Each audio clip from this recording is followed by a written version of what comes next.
રાધનપુરના કામલપુર ગામે શ્રી ગણેશ ખારેક ફાર્મ ખાતે ખારેકોત્સવ 2026નું આયોજન કરવામાં આવ્યું। પાટણ જિલ્લાના રાધનપુર તાલુકાના કામલપુર ગામ ખાતે આવેલ શ્રી ગણેશ ખારેક ફાર્મ ખાતે ખારેકોત્સવ 2026નું સફળ આયોજન કરવામાં આવ્યું હતું। આ કાર્યક્રમનું આયોજન કરજ કોપ સર્વિસીસ પ્રાઇવેટ લિમિટેડ અને એગ્રેસિયલ ઇન્ડસ્ટ્રીઝ પ્રાઇવેટ લિમિટેડ દ્વારા કરવામાં આવ્યું હતું। આ કાર્યક્રમ દરમિયાન ખેડૂતોને લાલ ખારેકની વૈજ્ઞાનિક ખેતી, ગુણવત્તાયુક્ત રોપા, બાગાયતનું આધુનિક સંચાલન, ઉત્પાદન વધારવાની પદ્ધતિઓ તેમજ બજાર વ્યવસ્થા અંગે નિષ્ણાતો દ્વારા માર્ગદર્શન આપવામાં આવ્યું હતું। કરજ કોપ સર્વિસીસ પ્રાઇવેટ લિમિટેડનો મુખ્ય હેતુ કચ્છ અને ગુજરાતના સ્થાનિક ખેડૂતો ઉપરાંત ભારત અને વિદેશના ખેડૂતોને ગુણવત્તાયુક્ત વાવેતર સામગ્રી તેમજ બાગાયત સંબંધિત ટેકનોલોજી માર્ગદર્શન પૂરું પાડવાનું હોવાનું કંપનીના પ્રતિનિધિઓએ જણાવ્યું હતું। આ પ્રસંગે પરબતભાઈ ચૌધરી, ગેનાભાઈ પટેલ, ગણેશભાઈ ચૌધરી, લક્ષ્મણભાઈ પટેલ, કિશનસિંહ વાઘેલા અને કંપનીના આશીષ શર્મા સહિત મોટી સંખ્યામાં ખેડૂતો ઉપસ્થિત રહ્યા હતા।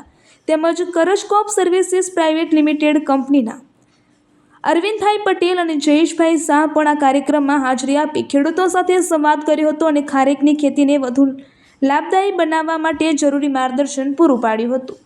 ખેડૂતોમાં ખારેકની આધુનિક ખેતી પ્રત્યે જાગૃતિ લાવવાના હેતુથી યોજાયેલો આ કાર્યક્રમ સફળ રહ્યો હતો અને ઉપસ્થિત ખેડૂતોને નવી માહિતી તથા ખેતી માટે ઉપયોગી માર્ગદર્શન મળ્યું હતું। રિપોર્ટર ભરત સથવારા, પાટણ।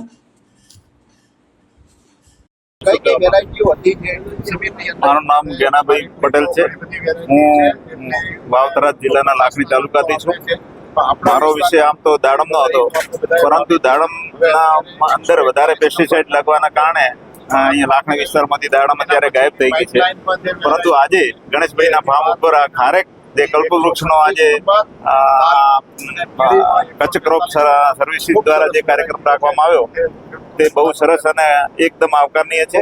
આનાથી ખેડૂતોને ઘણું બધું પ્રોત્સાહન મળ્યું છે અને માનનીય ગણેશભાઈ એ એક બહુ સારા અને જૂના ખેડૂત છે કે જેમણે હમણાં એમના મિત્ર એક કહેતા હતા કે અમે 10 ભાઈ છે એક પ્લાન્ટ લાવીને વાવેલો છે। આજે એ જ પ્લાન્ટની કિંમત આજે 5,000 રૂપિયા છે।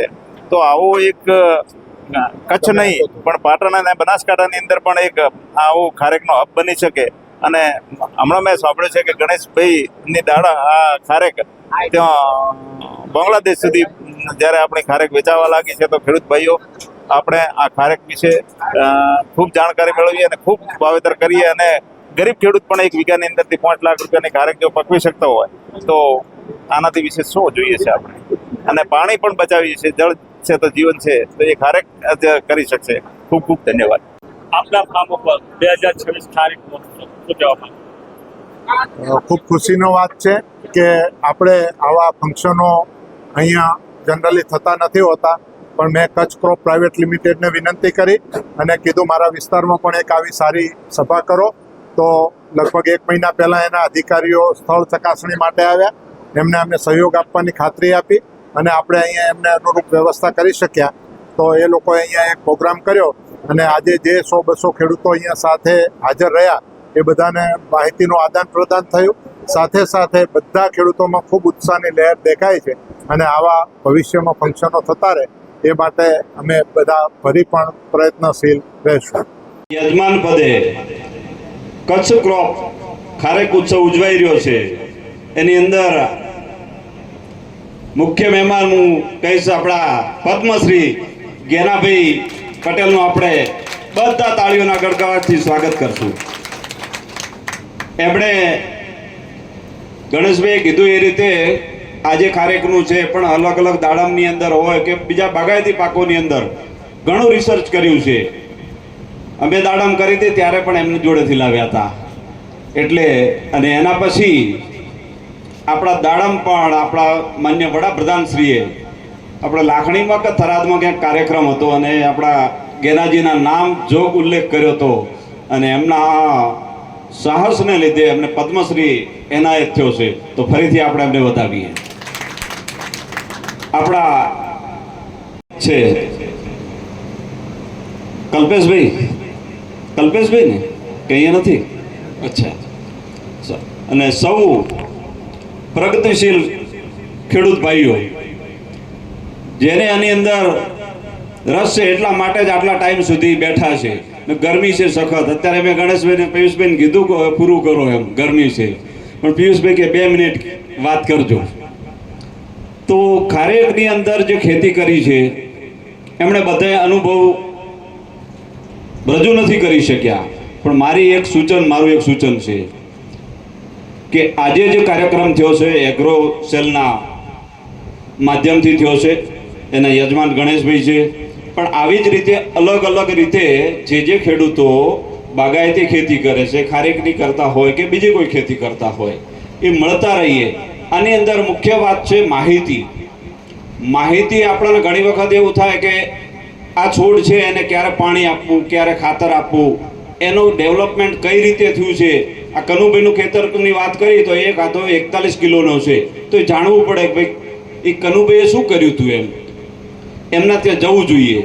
એવી રીતે અલગ અલગ ખેડૂતોની અલગ અલગ વિશેષતાઓ હોય. તો આ બધી માહિતીઓ આ કાર્યક્રમ તો થયો છે, પણ એના સિવાયની પણ અલગ અલગ માધ્યમોથી આપણને મળતી રહે. વોટ્સએપ ગ્રુપથી તો મળતી જ હોય છે, પણ આપણે ત્યાં સ્થળ ઉપર જઈએ અને જોઈએ કે કનુભાઈએ ક્યારે શું કર્યું હતું, ગણેશભાઈએ ક્યારે શું આની અંદર ટ્રીટમેન્ટ કરી હતી.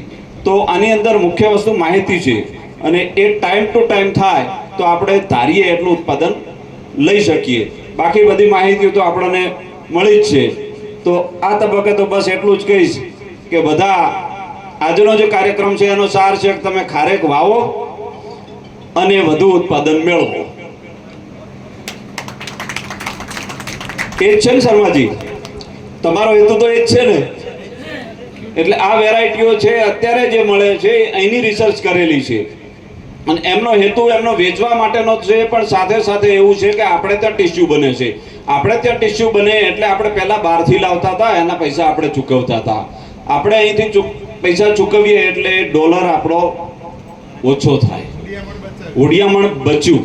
અત્યારે હાલ આપણે જે ખારેકનું ગણેશભાઈ એક્સપોર્ટ કર્યું છે, એવી જ રીતે ખેડૂતો ભેગા થઈને એક્સપોર્ટ કરશે તો એ પણ આપણા દેશનું હુડિયામણ આપણે વધારશું. તો બસ આ તબક્કે આપણે બધા માર્કેટિંગ, વાવેતર અને એની માવજત માટેનો આ કાર્યક્રમ છે, એનો સાર એ જ છે.